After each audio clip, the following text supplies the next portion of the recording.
Sometimes the most important part of change is what happens after it. After the awareness, after the insight, and after the small shift. Because transformation doesn't end internally. It often continues when we return to everyday life.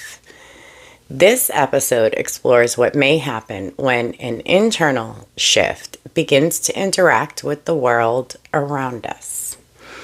You're listening to The Occult and the Apocalypse, where we explore the hidden and the revealed through patterns, symbolism, and awareness.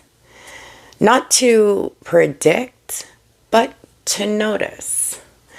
And not to conclude, but to understand and embody some wondering energy. Now, in traditional stories, the hero returns home, but nothing externally has actually changed. It's the same people, and it's the same environment, and it's the same routines, actions, etc. Now, what ends up being different is the awareness around it. Instead of something big or maybe something dramatic, the change is subtle. It's maybe barely noticeable. It could just be a shift in perception. It could be a different way of responding. The return is simply re-entering familiar spaces with new awareness around you. Research in social psychology does suggest that behavior is oftentimes influenced by what we observe in others. Now, when we make these observations, we don't then instruct others on how to apply it. We apply it through observing it through others, through having interactions. When one person responds differently, it can shift the emotional tone of a group. It could change the way the dynamics play out. Sometimes without anyone actually realizing why. This doesn't require any kind of leadership or even an intention to change the way that these interactions occur. It's just simply how human interaction works. Now, after an awareness shift, you may begin living differently, quietly. You may begin to interpret situations differently, or even your environment. Maybe you listen a little bit longer, or respond more thoughtfully than you might have before. For example, maybe before you assumed someone's tone meant criticism. You reacted defensively and you had frustration or anger inside. And underneath that reaction, there may have been something else going on that you were not yet aware of.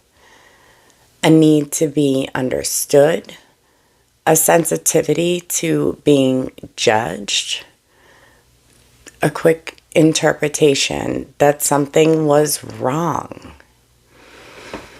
These layers often move quickly before we can even notice them. But now you pause internally and you consider another possibility. Maybe they're stressed. Maybe they're worried. Maybe they're carrying something that has nothing to do with you at all. And in that pause, you're not just changing your response, you're interpreting the pattern, the one that usually follows, that subtle internal adjustment. That changes how you respond. This doesn't mean excusing behavior or ignoring boundaries. It's simply holding a gentle understanding of what might exist underneath and responding with more awareness. This isn't about leading others. There's no authority here, and there's no hierarchy. Quiet influence happens without intention. It's simply presence and response. When someone reacts differently than before, it creates contrast. It's not dramatic, but it is noticeable. The interaction can shift slightly, and that shift changes the emotional space between people. Like, imagine a conversation that normally becomes tense. Before the shift, fear might be present. Fear of being misunderstood, fear of being criticized, fear of saying the wrong thing, or of being seen in the wrong way.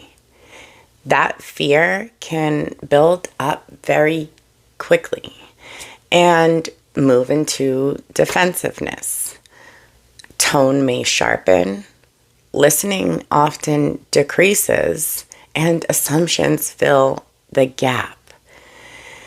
And from there, frustration or anger can follow. Not always because of the situation itself, but because of what it represents internally. But after the awareness shift, something small changes. You notice the reaction beginning. You feel the tension rising, and instead of following it immediately, you pause. You listen. You soften your tone even slightly. And that slight difference begins to change the direction of the interaction. Maybe the other person senses less resistance and their defensiveness lowers. Their tone adjusts, sometimes without them even realizing it. Now, there may still be disagreement. There may even be discomfort, but the intensity shifts. What might have escalated instead stabilizes, and what might have become conflict becomes something more manageable or even brings in understanding.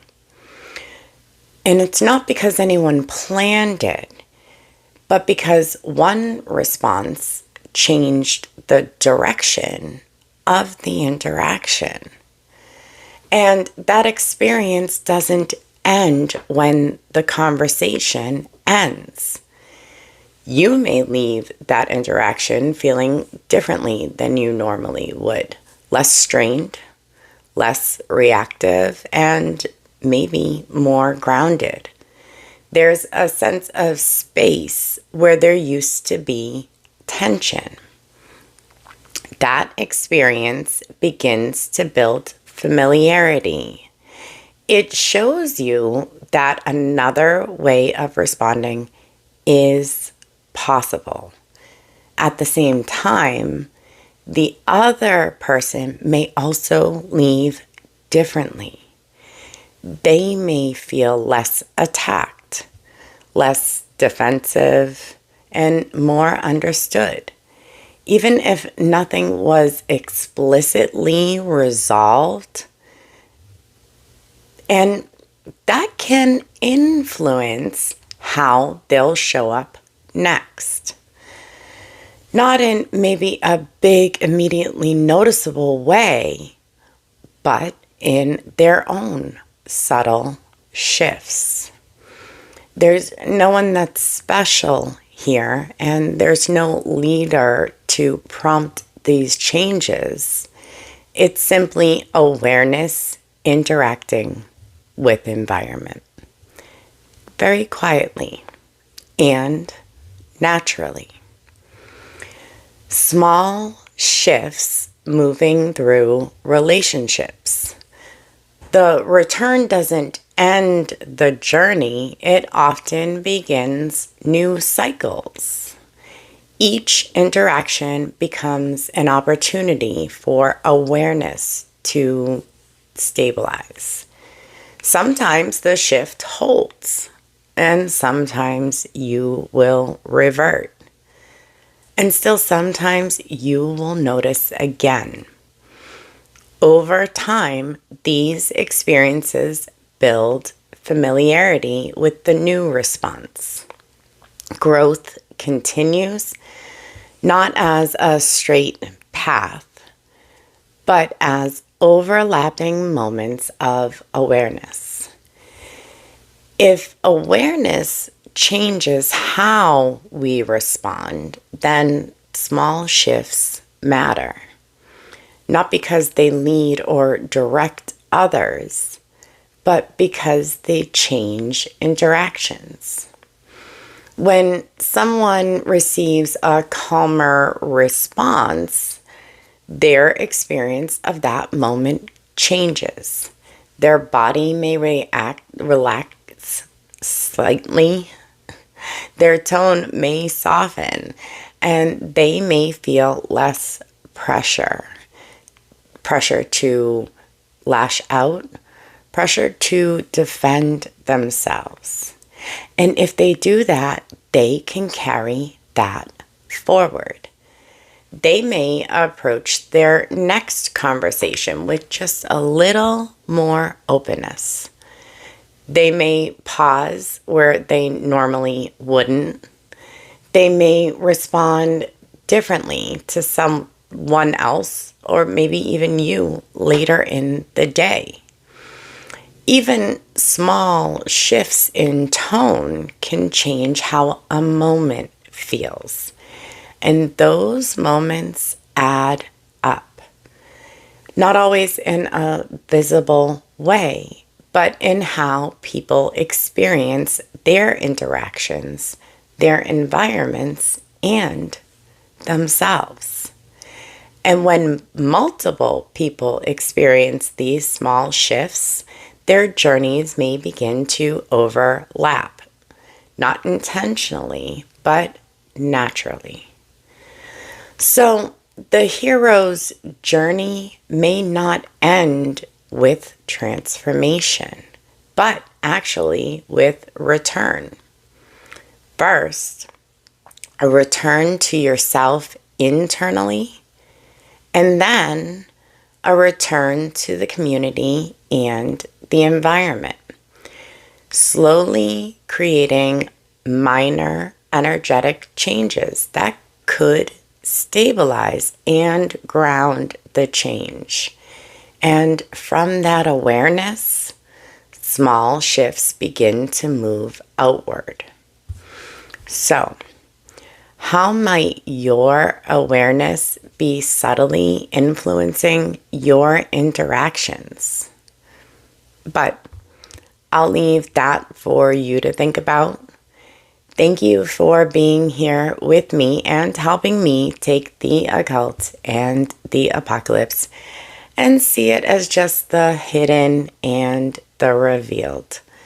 Come back next week. We're continuing on this mini series where we're going to explore how individual journeys may really begin to overlap. I'll see you there.